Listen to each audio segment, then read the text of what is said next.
I heard about the formation of the Peace Summit, and I was like, is that PIEC? You know, a little piece of Greenland, a little piece of Venezuela.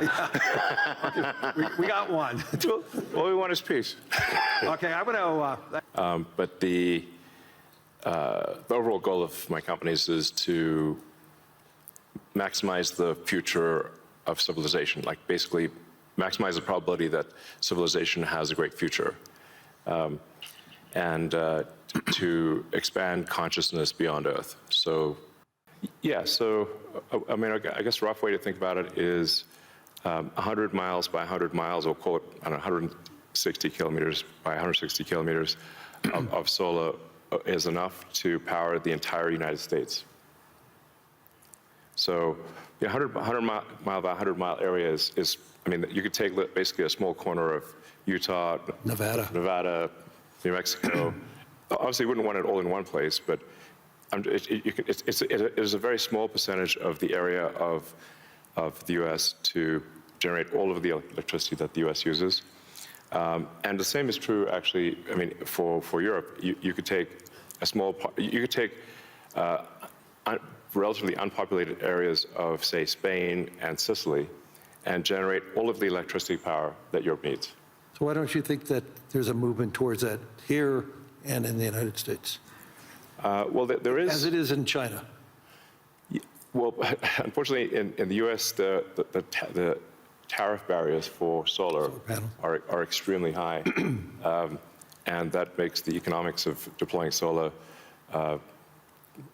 so artificially high, because China makes almost all the solar, What would it take for Europe or the U.S. to build it commercially, if it's that scale? Yeah, I think. Well, I can tell you what we're going to do. You know, SpaceX and Tesla is we're building up large-scale solar. Right. So the SpaceX and Tesla teams both separately are working to build to 100 gigawatts a year of solar power in the U.S. of manufactured solar power, and that'll probably take us, I don't know, about 3 years or something. But these are pretty big numbers, and you know, I'd encourage others to do the same.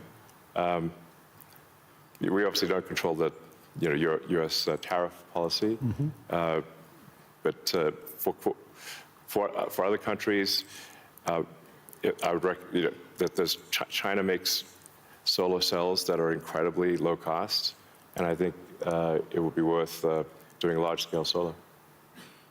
Humanoid robotics will advance very quickly.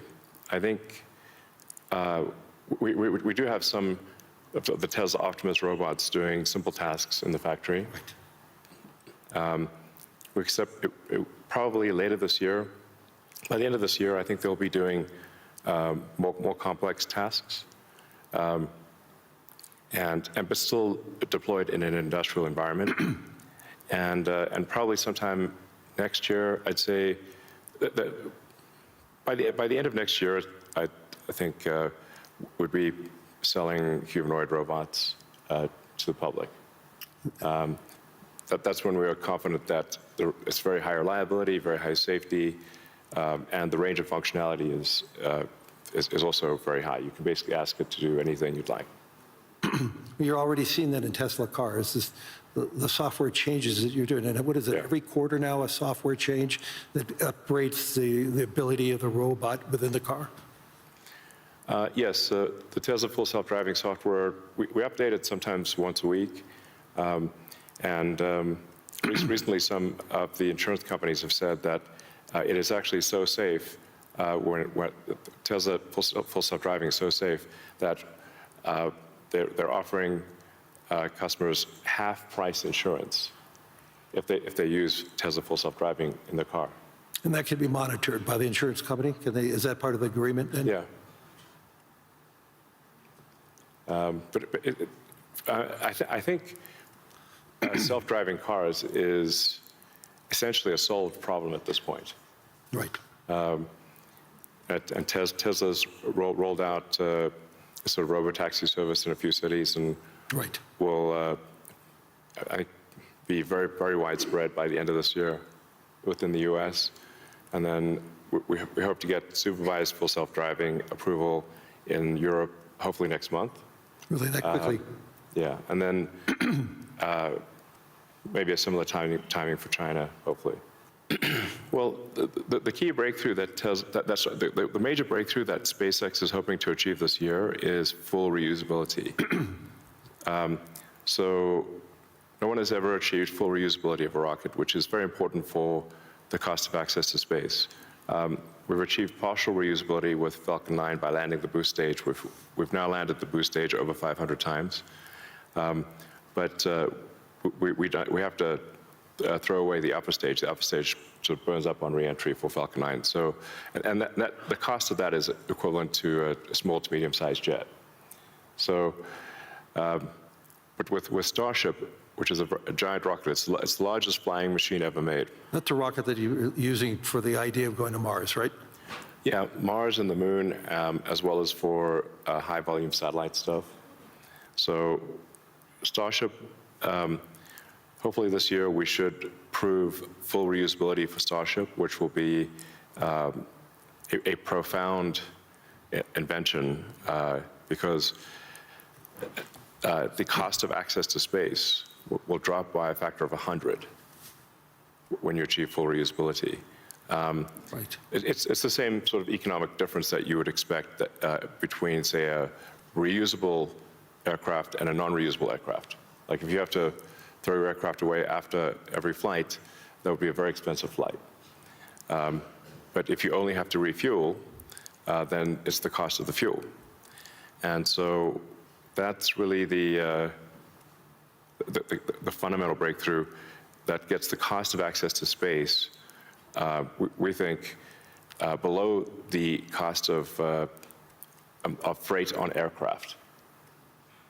So, you know, under $100 a pound type of thing easily.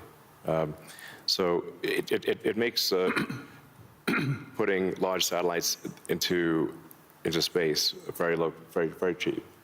And then when you have solar in space, you get 5 times more effectiveness, maybe even more than that, than solar on the ground, because it's always sunny. It's cold. And It's always sunny, so you don't have a day-night cycle or seasonality or weather, and you get about 30% more power in space because you don't have atmospheric attenuation of the power. Right. The net effect is solar is 5 times more. Any given solar panel will do 5 times more energy in space than on the ground. Is there any capacity in doing that and then taking that power and bringing it back to Earth? Is there any way of doing that, or you're just taking that power and utilizing it for the needs, like building AI data centers in space?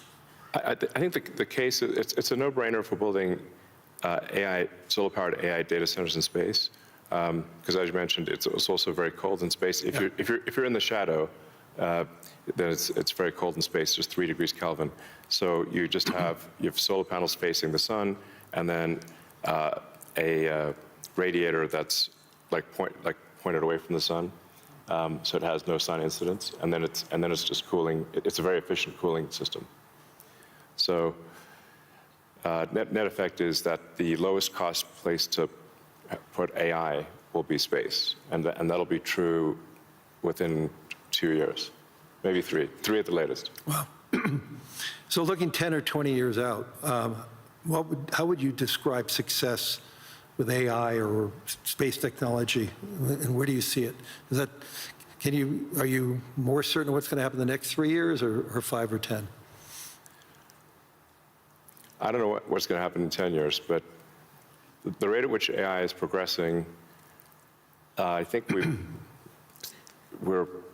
might have AI that is smarter than any human by the end of this year, and I would say no later than next year. Wow. And then probably by 2030 or 2031, call it 5 years from now, AI will be smarter than all of humanity collectively.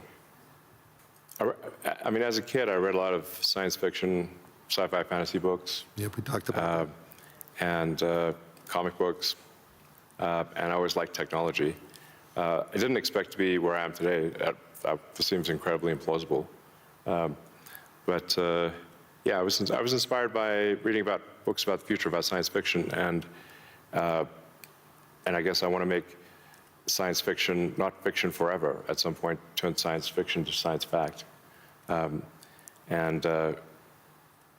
You know, we want to have like Starfleet and Star Trek, really, for real, like where we actually have giant spaceships traveling through space, going to other planets, traveling to other star systems, I'm going just places interested where if we've I never could be gone. beamed up to go back to New York.